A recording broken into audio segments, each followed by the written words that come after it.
Shalom. Shalom. Haleluya. Selamat tahun baru. Iya. Dan saya percaya tahun ini adalah tahun di mana Tuhan tetap menyertai kehidupan kita, bahkan penyertaannya sempurna adanya. Amin. Dan puji Tuhan. Saya buka dulu. Ya, senang sekali bisa ada di kembali tengah-tengah Bapak Ibu Saudara. Iya.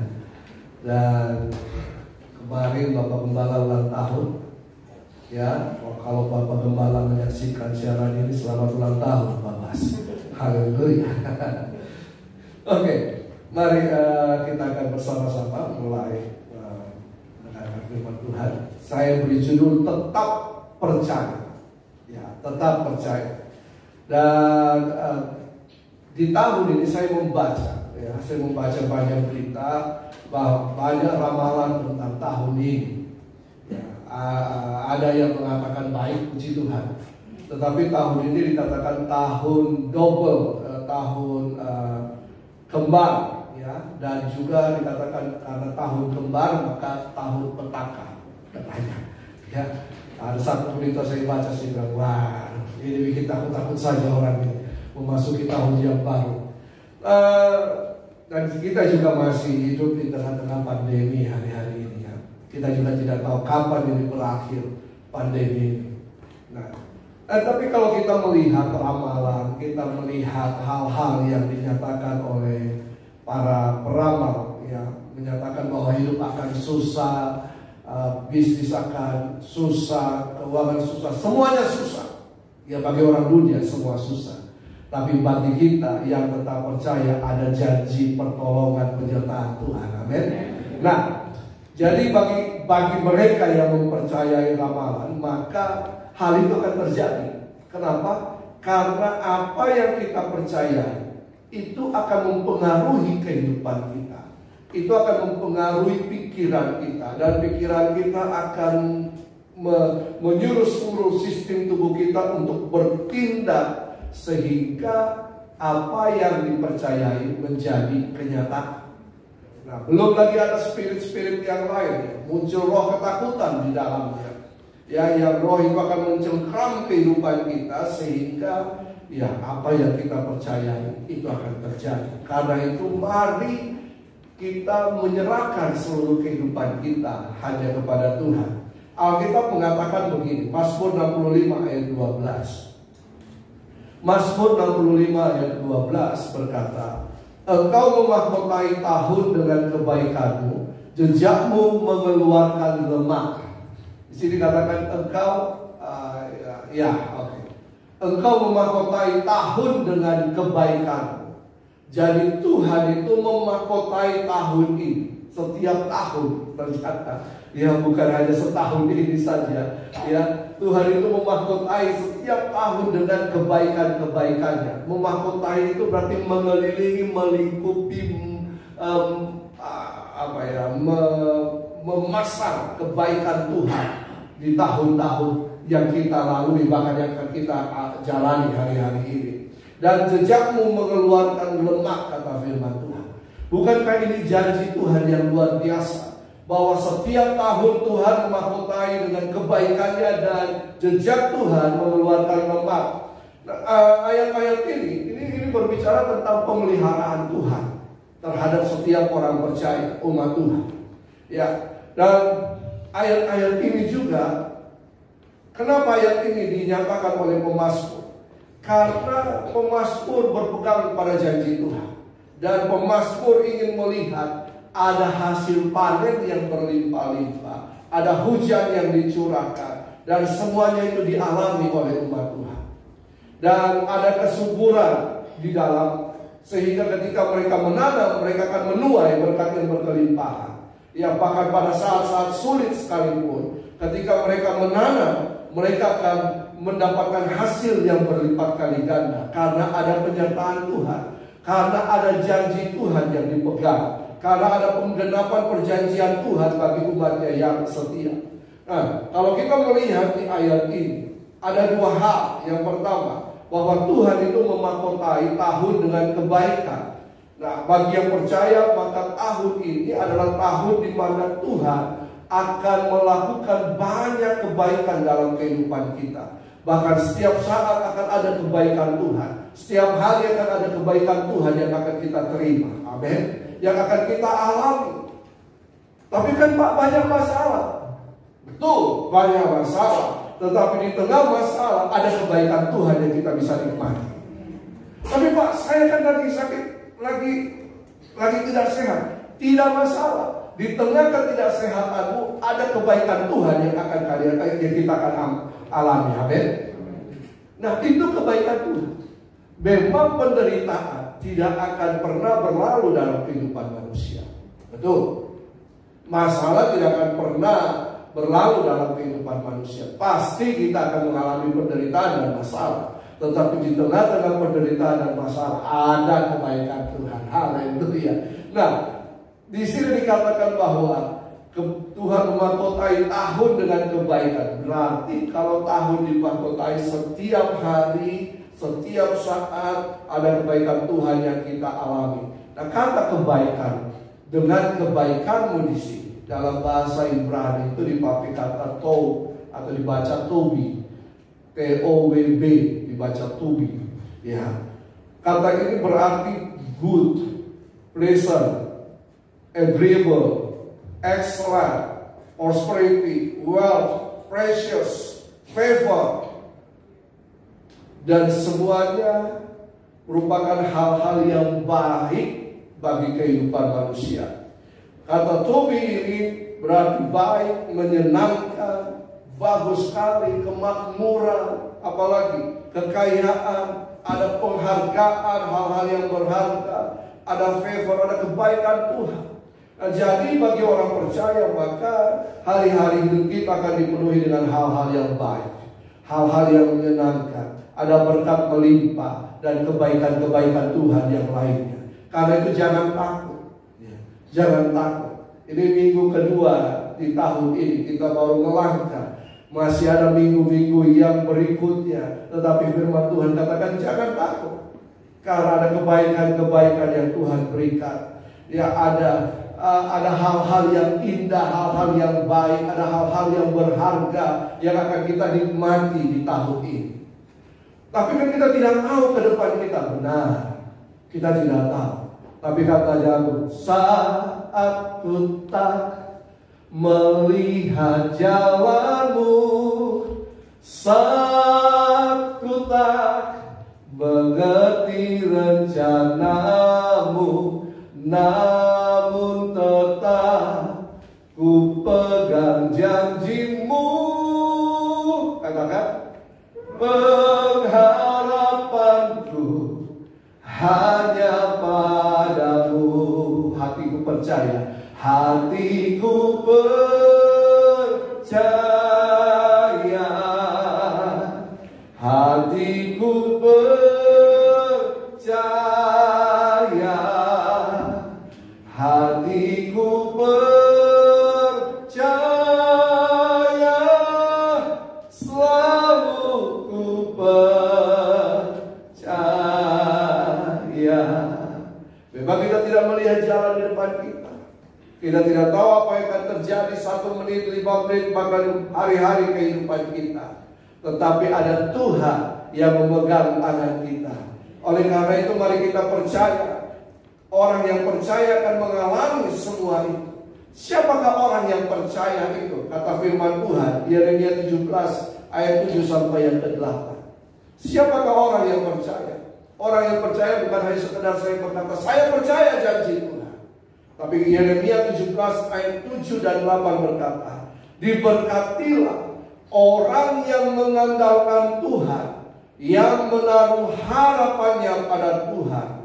Ia akan seperti pohon yang ditanam di tepi air, yang merambatkan akar-akarnya ke tepi batang air, dan yang tidak akan mengalami datangnya panas terik, yang daunnya tetap hijau, yang tidak khawatir dalam tahun kering, dan yang tidak berhenti menghasilkan buah. Siapakah orang yang percaya itu? Yang pertama, orang yang percaya adalah orang yang mengandalkan Tuhan. Amin. Orang yang mengandalkan Tuhan dalam setiap kehidupannya. Memang Tuhan memberikan kita hikmat, Tuhan memberikan kita kekuatan. Kita bisa bekerja memakai hikmat kita, kita bisa bekerja memakai kekuatan kita bisa berusaha dengan seluruh apa yang Tuhan berikan. Tuhan berikan talenta, Tuhan berikan kemampuan, Tuhan berikan karunia-karunia, tetapi semuanya terbatas. Bahwa manusia itu terbatas, tetapi Tuhan kita tidak terbatas. Amin. Tuhan kita tidak terbatas. Karena itu ada, saya membaca sebuah buku dikatakan sih, jika logikamu tidak bisa mengerti tentang Tuhan, pakailah iman. Amin. Jika kita tidak bisa mengerti tentang kehidupan ini, maka kita harus percaya dan andalkan Tuhan. Kenapa kita harus mengandalkan Tuhan? Karena Tuhanlah sumber dari segala-galanya. Ya, bahkan dikatakan di situ, orang yang mengandalkan Tuhan, ia akan mengalami kebaikan-kebaikan Tuhan. Dia akan seperti pohon yang ditanam di tepi air. Ia merambatkan akar-akarnya ke tepi batang air.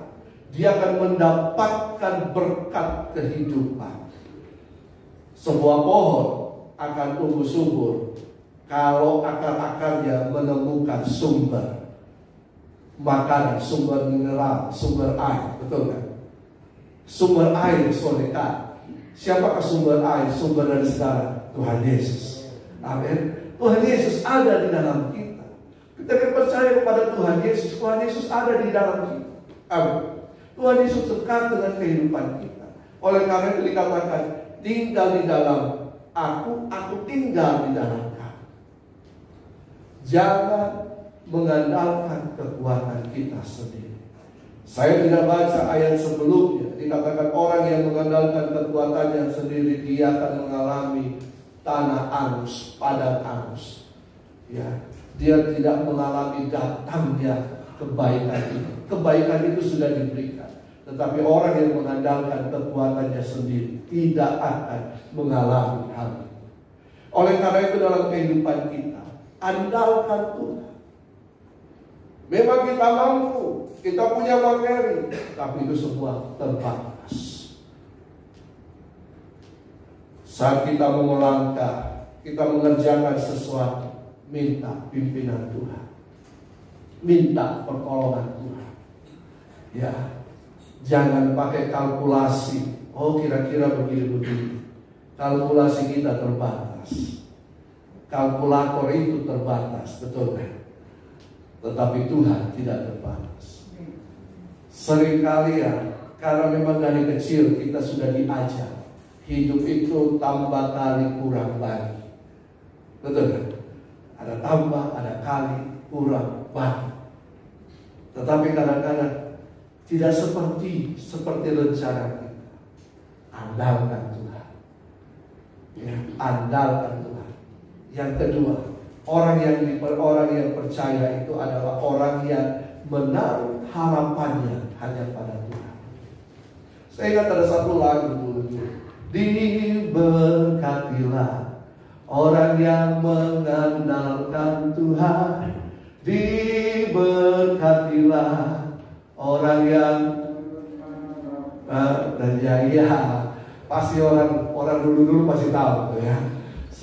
Kenapa saya tahu? Karena dari kecil saya ikut oma saya. Ya, kalau oma saya pergi bedstone pagi jam 5 subuh, saya dikasih bangun ikut temani dia. Jadi saya cuma duduk di kursi, saya lihat orang berdoa, ya.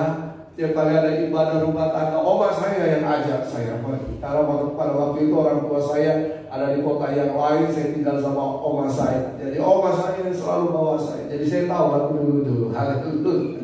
Dan itu sederhana. Ya, tetapi itu membangun iman kita ya. Orang yang menaruh harapannya hanya pada Tuhan. Dikatakan bahwa labuhkanlah pengharapanmu di belakang tirai itu. Labuhkanlah pengharapan kita. Ya, pengharapan kepada Kristus tidak pernah mengecewakan. Pengharapan kita itu bagaikan jangka. Kalau kita seorang pelaut yang kita tahu perahu, kapal, pasti ketika dia mau bersandar, dia buang jangkar dulu kan. Dia buang jangkar. Nah, kalau catokan jangkar itu tidak kuat, perahu itu, kapal itu akan tetap mengikuti arus. Nah, pada siapa jangkar pengharapanmu dilakukan? Ya, firman Tuhan katakan bahwa Yesus adalah batu karang yang teguh. Dia batu penjuru itu.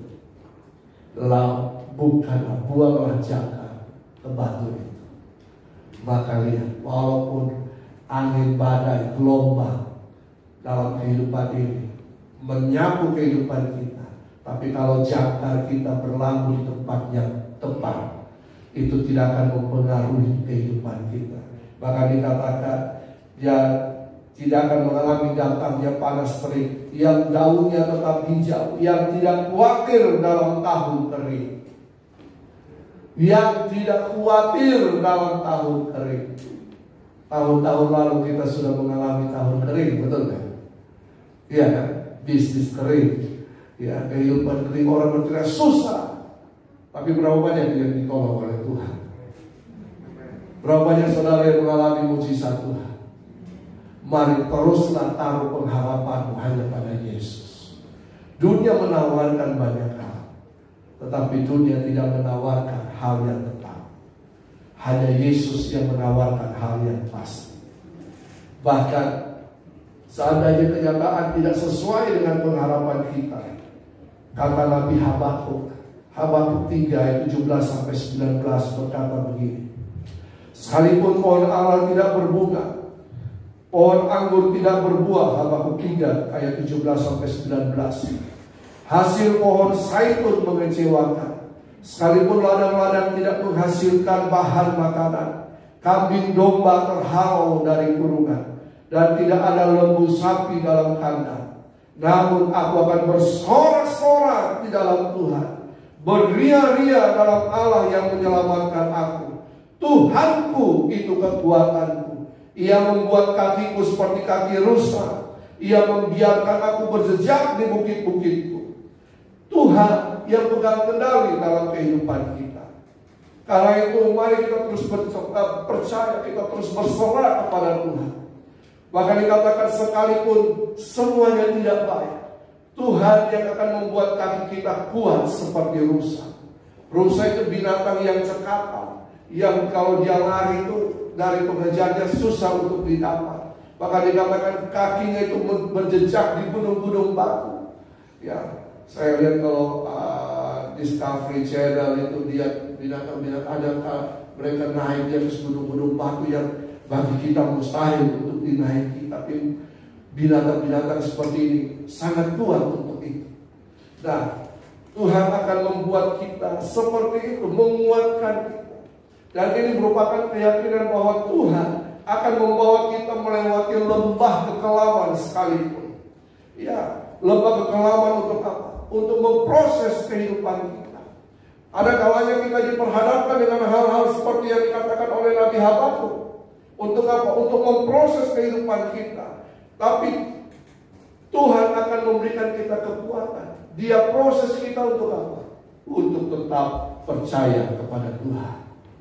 Karena percaya tidak hanya sekedar dikatakan. Kepercayaan itu harus dialami, harus dinyatakan dalam kehidupan kita. Bukan kita katakan ketika saya berkata Tuhan Yesus memberkati, amin, percaya, iya. Dalam gereja seperti ini kita berkumpul, kita bisa menyatakan kepercayaan kita.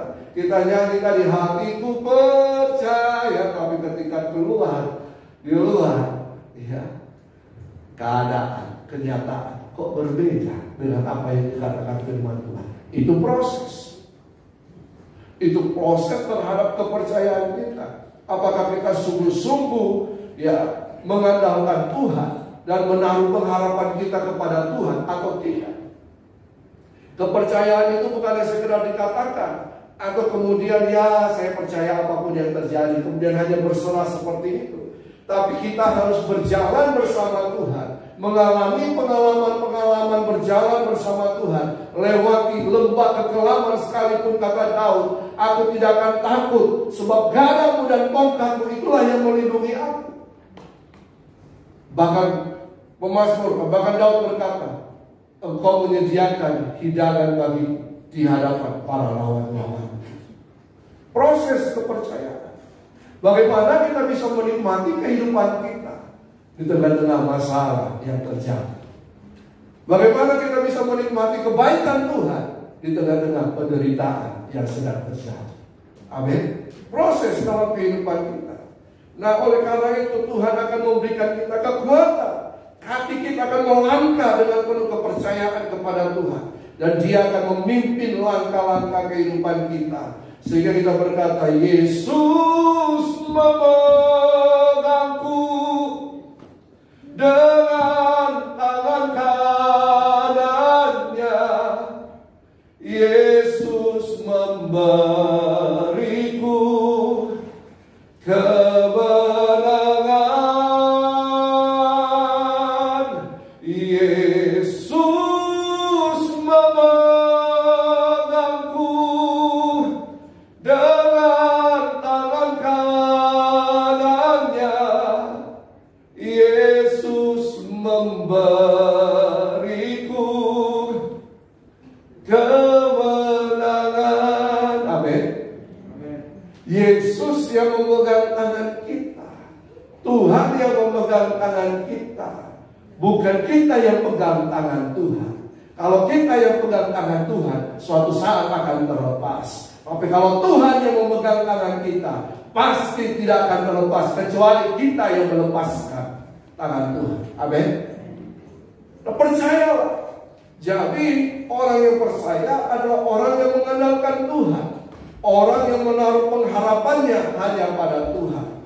Mari karena itu kita mulai tahun ini dengan sungguh-sungguh mengandalkan Tuhan, dengan sungguh-sungguh menaruh pengharapan kita kepada Tuhan, sungguh-sungguh percaya, dan biarkan kepercayaan itu kita jalani dalam kehidupan kita, dan kita semakin bertumbuh di dalam kepercayaan itu. Dan yang kedua yang akan terjadi dalam tahun ini, bahwa tadi dikatakan Tuhan memahkotai tahun ini dengan kebaikannya. Dan yang kedua, jejaknya mengeluarkan lemak. Puji Tuhan, saya banyak lemak. Ya. Tapi saya melangkah tidak mengeluarkan lemak. Tapi firman Tuhan katakan bahwa jejak Tuhan itu mengeluarkan lemak. Apa sih lemak itu? Lemak itu dalam bahasa Ibrani dipakai kata desen, D-E-S-H-E-N, desen, yang berarti abundance, blessing. Tetapi kata desen ini sebenarnya lebih spesifik dipakai untuk kata korban bakar. Lemak itu berbicara yang terbaik dari binatang tersebut, dan itu adalah milik Tuhan. Ya, yang terbaik itu adalah milik Tuhan. Nah, milik Tuhan ini yang terbaik itu yang kemudian diberikan kepada kita. Hal-hal yang terbaik. Jadi, jika kita ingin melihat semua yang baik, kita ingin mengalami kelimpahan dan berkat daripada Tuhan, maka kita harus apa? Mengikuti jejak-jejak. Mengikuti apa? Langkah-langkahnya. Amin. Langkah-langkahnya atau jalan-jalannya. Mazmur 25 ayat 10 berkata begini. Mazmur 25 ayat 10. Segala jalan Tuhan adalah kasih setia dan kebenaran bagi orang yang berpegang pada perjanjiannya dan peringatan-peringatannya. Segala jalan Tuhan. Mari kita ikuti jalan Tuhan. Apa jalan Tuhan? Firman Tuhan. The path of God, firman Tuhan. Jalani, hidupi firman Tuhan.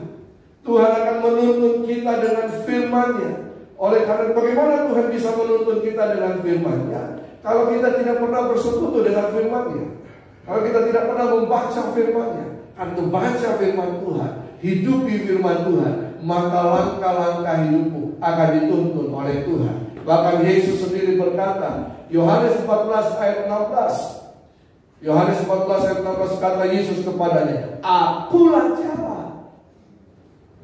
Akulah jalan."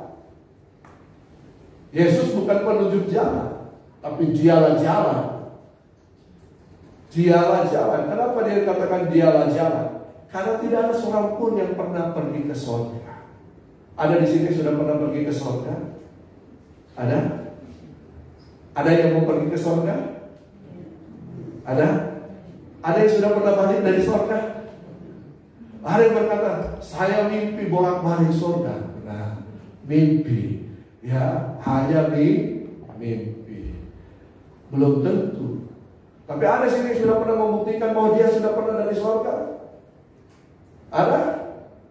Yang itu mau gimana? Sudah ada? Nah, hanya siapa? Hanya Yesus. Yesus berkata, ya, akulah jalan dan kebenaran dan hidup. Tidak seorang pun yang datang kepada Bapa kalau tidak melalui aku. Jalannya adalah Yesus. Yesus bukan hanya berkata, saya akan membawamu ke surga, tapi dia adalah jalan itu. Dia tahu ke sana dan dia sudah pernah ke sana. Karena itu dia datang ke dalam dunia ini. Dia ke sana untuk mempersiapkan segala sesuatu dan akan datang lagi untuk menjemput kita. Bayangkan, dia bolak-balik surga. Saya belum pernah bolak-balik surga, mimpi pun belum. Ya, tapi Yesus berkata, aku jalan. Karena itu mari kita ikuti jalan Yesus. Ketika kita mengikuti jalan Yesus, kita akan sampai pada tujuannya. Kita akan mengalami apa yang dikatakan oleh firman Tuhan. Nah, jadi mari kita ikuti jalan Tuhan. Jangan pernah melangkah ke kiri atau ke kanan, menyimpang dari jalan Tuhan. Yosua berkata, jangan ke kiri, jangan ke kanan, jalan terus. Seringkali kita lihat jalan serta Yesus, jalan sertanya setiap hari. Ya, tapi kalau ada masalah, tunggu dulu Tuhan. Saya duduk dulu. Saya renungkan dulu. Benar tidak ini jalan Tuhan? Jalan Tuhan itu bukan jalan tol, saudara. Ya. Kita nikmati. Teman saya dari Solo barusan datang, dia berkata sekarang Solo Surabaya dekat sekali karena ada jalan tol. Dulu jalannya sempit, macet, kecil, tapi sekarang jalannya bagus. Jalan ke surga bukan jalan tol. Ikut Yesus itu bukan jalan tol, tetapi kita harus mengalami proses dalam mengikuti jalan Tuhan. Jalan Tuhan itu tidak mudah, saudara. Ya, percaya Yesus itu mudah, tapi ikut Yesus ada prosesnya. Proses ini yang akan membuat kita untuk menjadi semakin hari semakin serupa dengan Yesus. Amin. Kita diproses, karena itu mari jalan Tuhan itu harus kita ikuti. Tapi ikuti juga prosesnya. Ikuti juga apa? Prosesnya. Katakan kiri kanan. Jalan Tuhan itu baik, tapi ikuti juga prosesnya. Amin. Ikuti prosesnya. Ya, kita harus bersedia untuk apa? Dikoreksi oleh firman Tuhan. Kita harus bersedia untuk apa? Ditegur oleh firman Tuhan. Bahkan kalau perlu dihajar. Hanya anak-anak yang disayang oleh Tuhan yang dihajar. Amin. Yang diajar sehingga imannya tetap kuat, imannya tetap teguh. Karena itu tetaplah percaya.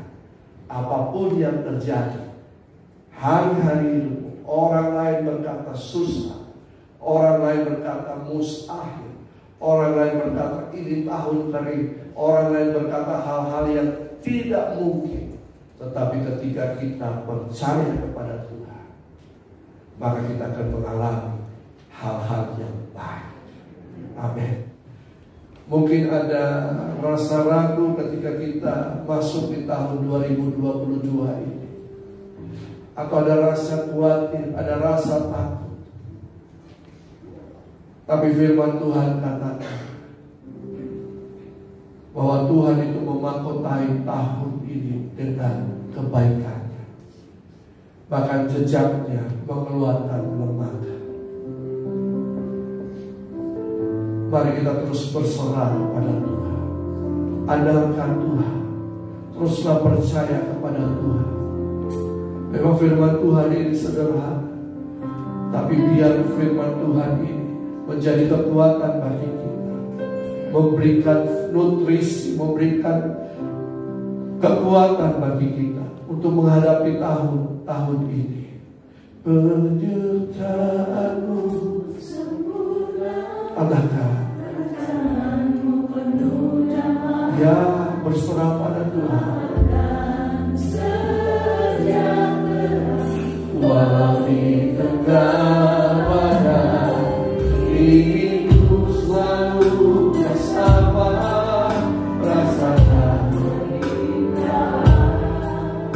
arti kehadiran-Mu, oh ya.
Kami berserah pada Tuhan. Kami berserah, kami mengandalkan Tuhan, dan kami menaruh pengharapan kami hanya pada Yesus, hanya pada Yesus. Kami percaya.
Akan hari-hari hidupmu. Dia Tuhan yang telah berjanji, Dia Tuhan yang akan menyertai kehidupan, Dia Tuhan yang akan memegang tangan kanan, dan yang akan memberikan kemenangan demi kemenangan. Karena itu tetaplah percaya. Badai bisa datang, masalah bisa datang, tetapi lihatlah, ada kebaikan Tuhan di dalamnya, ada pertolongan Tuhan di dalamnya, ada penyertaan Tuhan di dalamnya, dan penyertaannya sempurna adanya. Kami bersyukur kepadamu Tuhan. Terima kasih untuk kebaikan-Mu, terima kasih untuk firman-Mu. Teruslah Roh Kudus ingatkan kami akan firman-Mu, bahwa Tuhan yang selalu menyertai kami. Tuhanlah yang memahkotai tahun-tahun hidup kami dengan kebaikannya, dan jejak-jejak-Mu ya Tuhan mengeluarkan lemah. Kami bersukacita di dalamnya. Kami bersyukur dalam nama Tuhan Yesus Kristus. Haleluya. Puji Tuhan. Silakan duduk.